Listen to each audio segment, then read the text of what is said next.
I've now like only just realized like kind of this past year of just if I become the best version of myself, which sounds so cheesy, but I was so focused on being like this perfect, polished, like well-spoken, intelligent, like just the perfect package, because that's what all the other female commentators, or that's what the best commentators in the world generally, regardless of gender, are. But I realized that I'm not the most well-spoken, I'm not the most polished, I'm not the most this or that. But if I can just turn that into a positive, like I kind of like if I stutter or just speak awfully on broadcast, I'll make fun of myself and I'll make it into a funny personality moment, or I'll come off as charming because I'm trying. And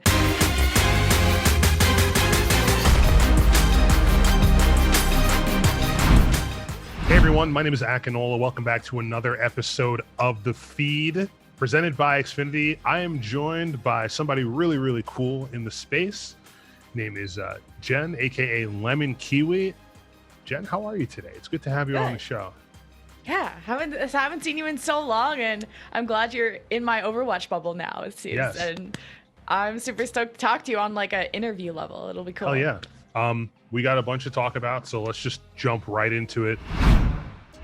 I want to, first of all, I like to paint a picture for our viewers at home in case they might not know who you are.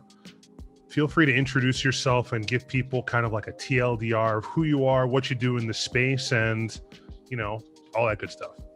Yeah. For people in Overwatch, I am a commentator, esports commentator, and I currently cover Contenders North America and Europe, but also dabble in all these other roles, content creation, writing for Hotspawn, and all these other things. And for people outside of Overwatch, I also cast Warzone, TFT, Rocket League, and all sorts of things. She does it all. Like, she's very versatile. I had the pleasure of meeting Lemonkiwi at the Twitch interviewing and hosting workshop back in 2016. Yeah. Every time I check in with these people, they're doing more and more things year over year, and Lemonkiwi is no exception to the rule. I remember one time you're casting was it Big Buck Hunter or something like that? Oh my god, yeah. That's great. Yeah, so like she like you throw it at her, she'll cast it, host it, interview with ease. So let's talk about your history before you started getting into the beast that is esports. What were you doing before saying, hey, I would like to pursue a career in this space? Yeah, I don't know. It's a happy little accident, like insert some Bob Ross quote here. I just always liked video games, kind of like only child, didn't really get to go out much, socially awkward, just played a lot of video games, online friends, all that. So I was kind of in the gaming sphere as it is. And then I was actually in college planning on going to med school, you know, like biomedical science bachelor's. Then I went and pursued a master's degree. But it was during like my bachelor's where I just like with science, I just had no time to pursue a competitive career because I wanted to be a player. And this was at the time where I was really into Call of Duty. So I really wanted to be a competitive player. I thought like the team atmosphere was really exciting. But then there was like a bunch of girls who were doing these girl-only tournaments, and we were like, oh, well, let's have some girl casters. So I signed up to be a caster, and I was like, wait, this is so fun. I get to just not have to talk to a large crowd of people, just a camera. And kind of at the time, it pays more than playing, especially if you weren't an amazing player. And it was just a really cool way to be part of a community, and kind of I always liked gaming for like the strategy of it. So the fact that casting at the time, I was a color caster, so I was able to share that knowledge and kind of bring people up to speed, and I thought it was really cool. And then I just kept accidentally getting gigs after that, and then just decided to pursue casting after that. Accidentally, don't sell yourself short like that. I know that every gig that you've gotten, you've totally deserved. Like, I've had the pleasure of watching you do a whole bunch of different esports, and you've knocked it out of the park every single time. Oh, thank you. Hey everyone, Akinola here. I'm going to be here each week bringing you the Fusion content that you need all season long. And making today possible, this podcast series is powered by Xfinity. Get a fast and reliable connection from Xfinity, the only network with gig speed Wi-Fi and the preferred internet provider of the Philadelphia Fusion. Most notably, I mean, Overwatch. Let's be real, it is a hard esport to keep track of and talk about eloquently. And I want to talk about like how you got up to that point where, at what point did Overwatch grab you and you were like, all right, I have to I have to talk about this game at high speed. I have to let people know what's going on. When was that moment for you? It was weird because, yeah, it was my transition from Call of Duty, which is, it's still an FPS, but very much a different looking game and feeling game than Overwatch. And, just coming from COD where it's, a war, it's like real life humans, it's real topics. And then when Overwatch came out, I guess technically 5 years ago had its anniversary. It was very cartoony, and I would just at first look, it was very cartoony. I was like, oh, this is probably not for me. This is maybe a kid's game or not as hardcore as Call of Duty. And then I tried it out and I was like, oh, all the abilities that each person gets is really cool. And if you're not as good at aiming, which is me, there was definitely some heroes tailored to that.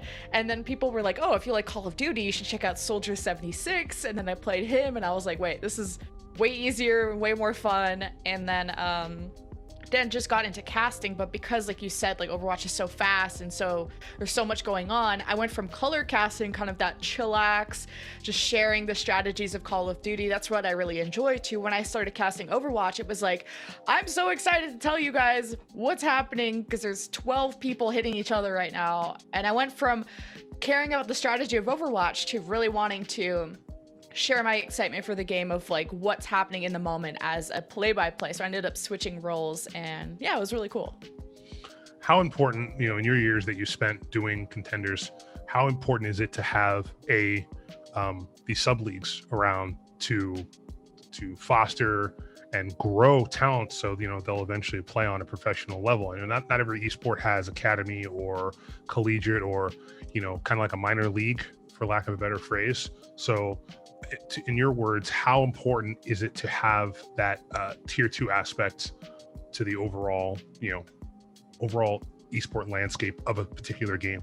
It's just so important to just open up opportunities for everybody, because I think without like a clear tier 2 academy, whatever you call it, league, how are these players supposed to get tryouts? Then it becomes from word of mouth. And I just think now you have a real public platform where you can attach results to your name, and it doesn't have to be about who you know. It can be about what you show on the field. And I think there's so much passion in a tier 2 scene. Like for anyone who's maybe not into esports as much, it just feels like college sports, where it's just like it's all these raw players that just want it so bad. And you could see that passion and that drive, whether it's like the emotional reaction after a match is like the same way, or the preparation and all the work that's involved. It's like, I think I was really just inspired by that, because I kind of relate that to my own story of like, I'm always still trying to prove myself that I deserve to be in that tier 1 league, because I haven't been there yet. I relate that to the players so much, and that's why I kind of like working in that tier 2 sphere, because it's like I relate so much to them, and there's really cool stories. Because beyond just the talent development of what a tier 2 league provides, it's also the stories, because I think without a tier 2 league, people would just get promoted and you're like, where did this person come from? And then you can watch them kind of grow up, if you will, and it's really cool. Yeah, the growth is something that I love to see in casters, in professional players, as well as they traverse the wild, crazy world that is esports.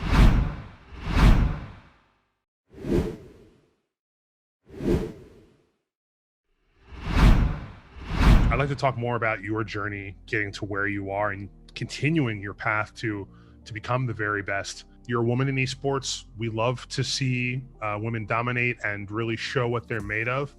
But as a lot of people probably already know, I'm sure yourself included, that road might have been not the smoothest path to where you've gotten right now. So as somebody who is breaking the mold, because, a lot of who we see on desks, male, white, not too much diversity, but that seems to be changing year over year. How has that journey shaped you as a person as you continue to climb your own mountain and deal with your own challenges? Yeah, there's a unique set of challenges of being a different sounding and a different looking person to what, like you said, the mold is for broadcast. Because I think maybe it's a little bit easier in esports, because I think it's much newer of an industry, like compared to sports, where that's been, white male for even longer. So that's probably even harder to break there. But esports is still relatively new, where maybe it's less challenging, but there's still those challenges. And it just, I find it more difficult when finding a mentor, people that you can ask questions to, because if I'm like, how should I dress for broadcast, I can't really ask you, or I can't ask just anybody. But I've really looked up to people like Frostgrin who have kind of already paved that path for people like me, or just other female commentators, where at least I'm not the very first one. At least even in the Overwatch sphere, like Zoe has done like tremendous, awesome work, and now Vicky Kitty, who's in Overwatch League, and you know, that path has been paved for me. So it's definitely a lot easier on someone like me. But yeah, there are those unique challenges, but it also kind of casting the whole world is about being unique. And why would someone hire you because you're different? And it's like, yeah, yes, my gender maybe makes me different, but I also bring something different to the table because I'm a girl. Like, I might have a unique perspective on something, I might have a different kind of personality flair compared to someone else. And I think that's really what's important of why I would be included on a broadcast. Is a lot of the time, like, I can compliment someone's personality, bring their personality out of them, make someone feel comfortable and stuff like that. So although there are those unique challenges of maybe people are still not used to hearing a girl, especially a play-by-play, get really loud in their ear, I've been blessed by having kind of a lower range voice too, so it helps with the squeakiness a little bit, so that's not too jarring. But beyond just, you know, still making people uncomfortable, I think esports has been really great to work in, and there's people who have paved the path for me that have made it a lot easier.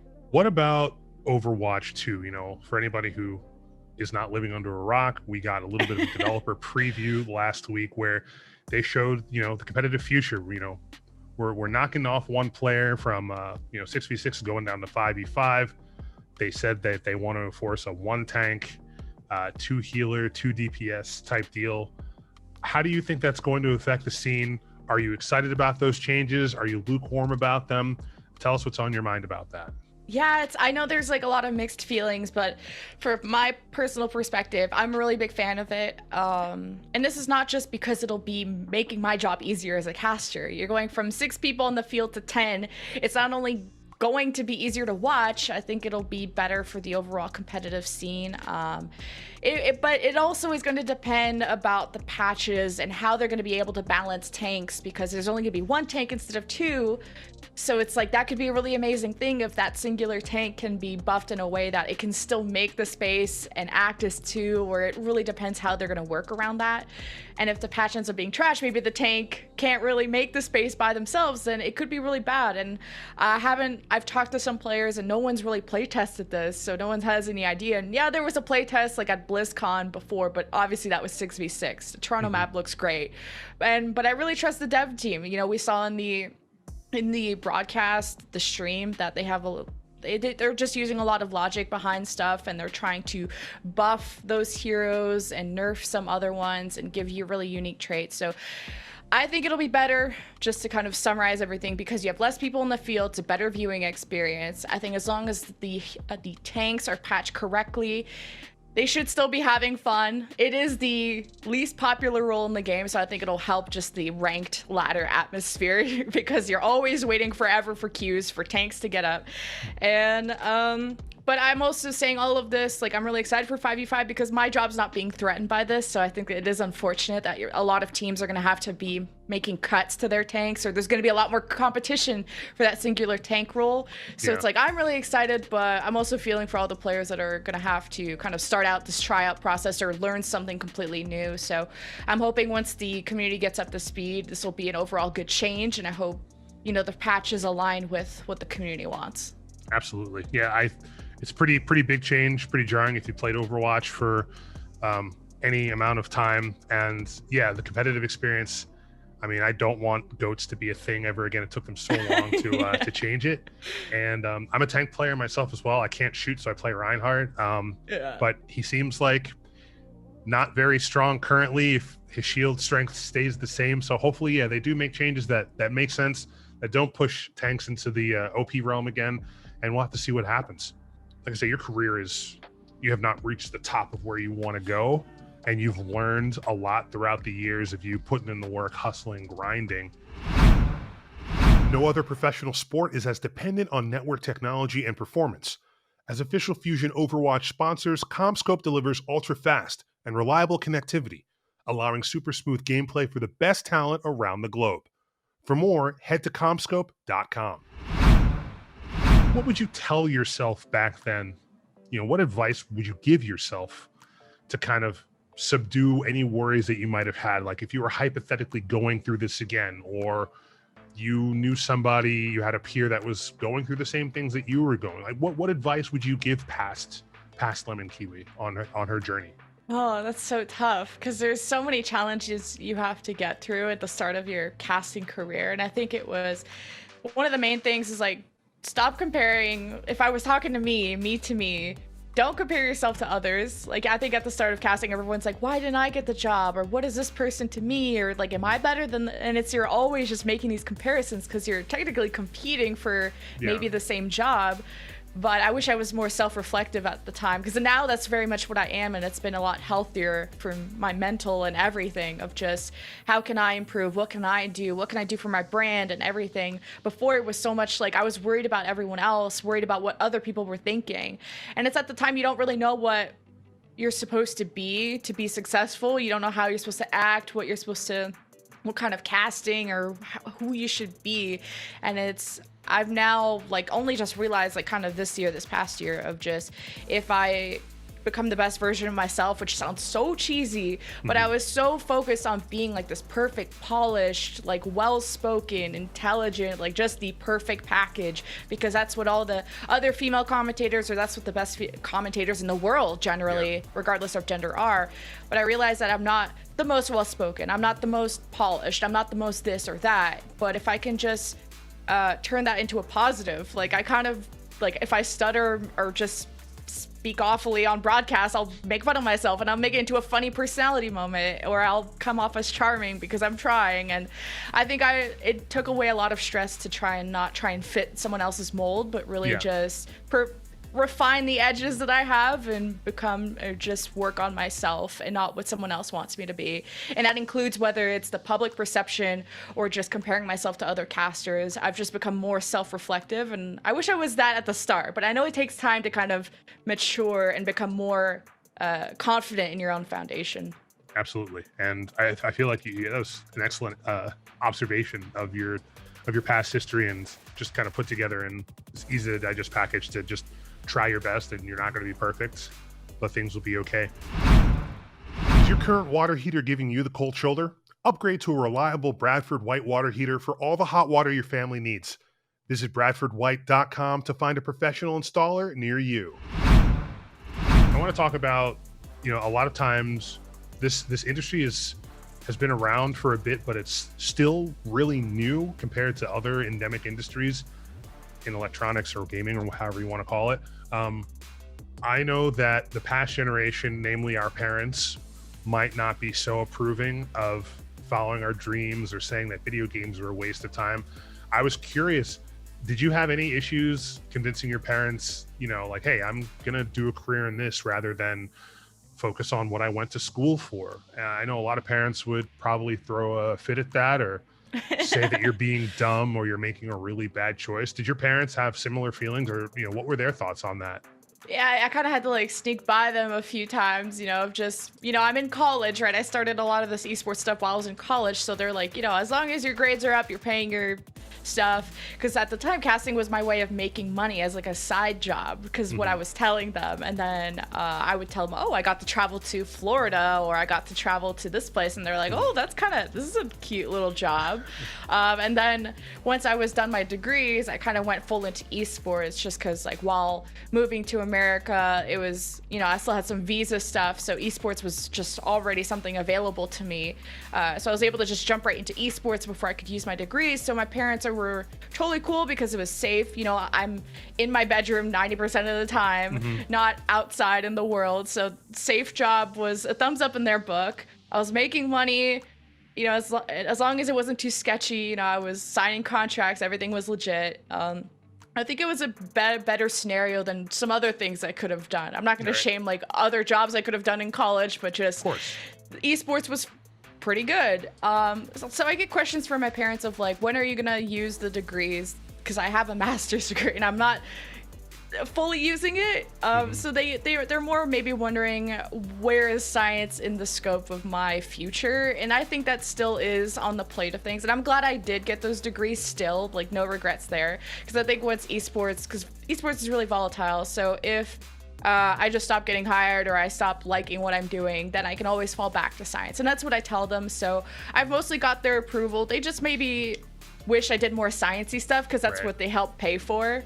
But esports is safe, pays the bills, and helps me travel. So they're cool with it. Yeah, the travel aspect. And that's actually a good way to segue into the next thing I wanted to ask you about. So, you know, we've spent the last year or so inside. COVID sucked for a lot of people, and a lot of companies had to adapt, change things on the fly. How did that affect you over, you know, whether it be in your personal life or esports life? How did you deal with that, and how did you make sure that you had a healthy mental, you know, going into, all right, well, I'm not traveling anymore or as much. I'm going to have to look for other gigs that are doing remote broadcasts. I have to change up a couple things. Like what was that experience for you as we are approaching the end of lockdown and quarantine and all that stuff? I guess I was already an indoorsy person anyway. Like a lot of my work was already at home. I started teaching stuff around town, so maybe I missed doing that a little bit.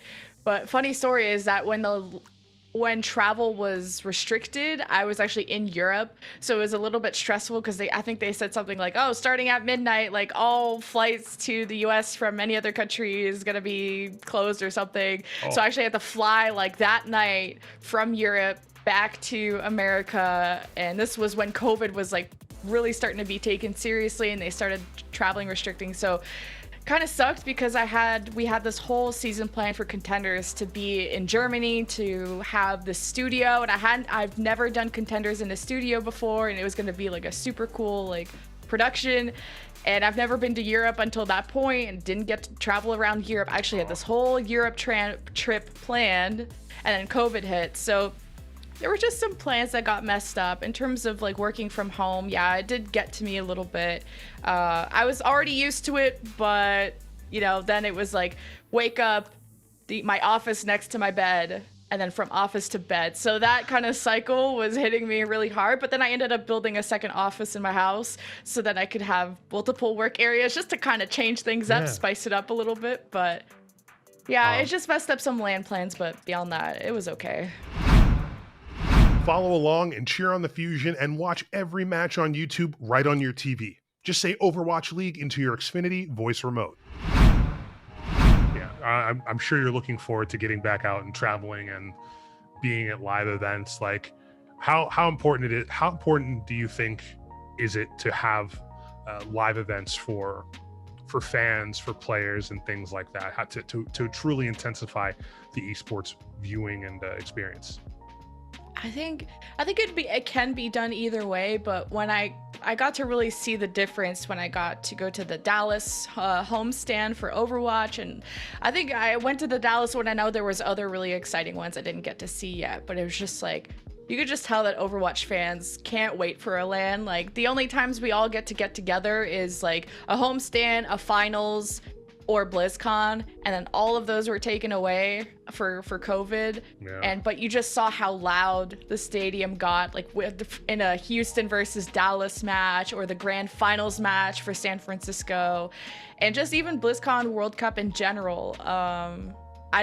Because Overwatch doesn't have as many LANs as maybe compared to other esports, and it's just the community never gets to see each other. So it's been more about also just people meeting each other and finding meeting your friends that you've been playing with for years, and for the fans to meet the players that they're big fans of, obviously. So it's so necessary, especially for Overwatch, because we get so little of it. So hoping that we get more of that once things open up.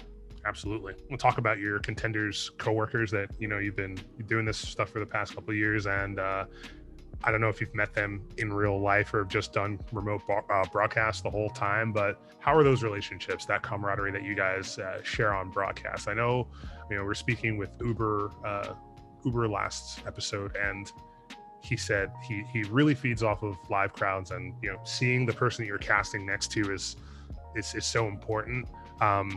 How do you are you guys looking forward to that again, hopefully in the future? Like, talk to us about how it is on set, virtual set, with your Contenders compatriots. I think I've met everybody. I'm pretty sure it's like Vicky is the only one I don't think I've met yet.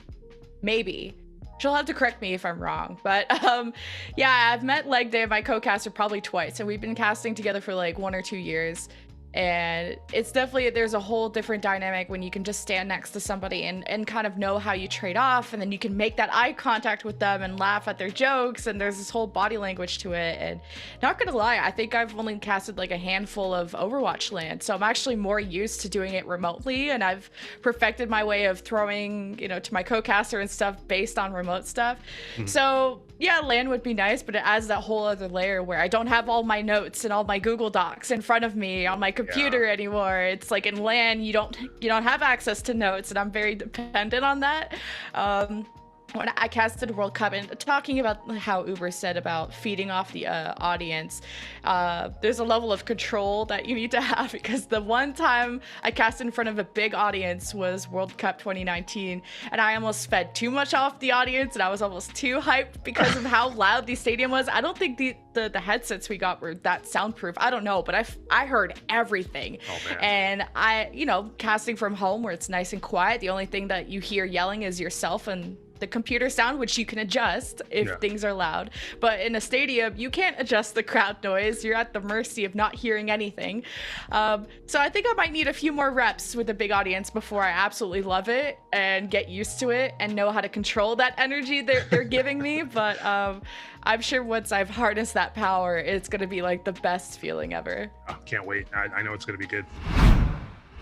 This podcast is brought to you by Rothman Orthopedics, the official team physicians for the Philadelphia Fusion. Rothman Orthopedics is here to help you put pain behind you and be what you were. For more information or to make an appointment, visit rothmanortho.com. To wrap things up, I always like to toss it to our guest and impart any wisdom that they might have in growing up in this community and experiencing things good, bad, or otherwise to try and, make it to where you want to make it, whether it's being in front of the camera or behind the camera or doing sort of marketing or anything like that. There's so many ways to get into esports, but for anybody who might be watching and they're taking their first step, what's the biggest nugget of advice that you could bestow upon them in order to make sure that they're on the right foot, on the right path to doing whatever they want to do? Just esports is a marathon and definitely not a sprint. And whatever you're doing, just kind of revisit the reasons why you're doing it. Like, I know a lot of people are jumping to esports that are popular or well-paying and whatever have you. And it's just, you really got to make sure you're in it for the right reasons. And by that, I mean, do you like to play the game that you want to work in? Could you do this 24/7 no matter how the game changes? Are you ready for the marathon? And become less of a destination person and more of like the small goal type of person. Because I think everyone kind of goes into any job, whether it's casting or anything, and they're like, I want to be at the #1 Overwatch League or equivalent level, but they don't really come up with the steps or the smaller goals to how they want to reach that. And then people get lost on their way because they think they're supposed to accomplish this goal in a certain amount of time, and don't set time limits and don't set these goals where you're not really sure the recipe of how to get there. So I think just enjoying what you're doing while you're doing it and become a journey type of person is going to help a lot, and work in games that you're truly passionate about and not ones that people are just telling you to work in. Hey guys, thank you very much for watching me and Lemonkiwi chop it up on this episode of The Feed presented by Xfinity. If you enjoyed the episode, please make sure to like, comment, and subscribe. Until the next episode, thank you very much. We'll see you guys next time.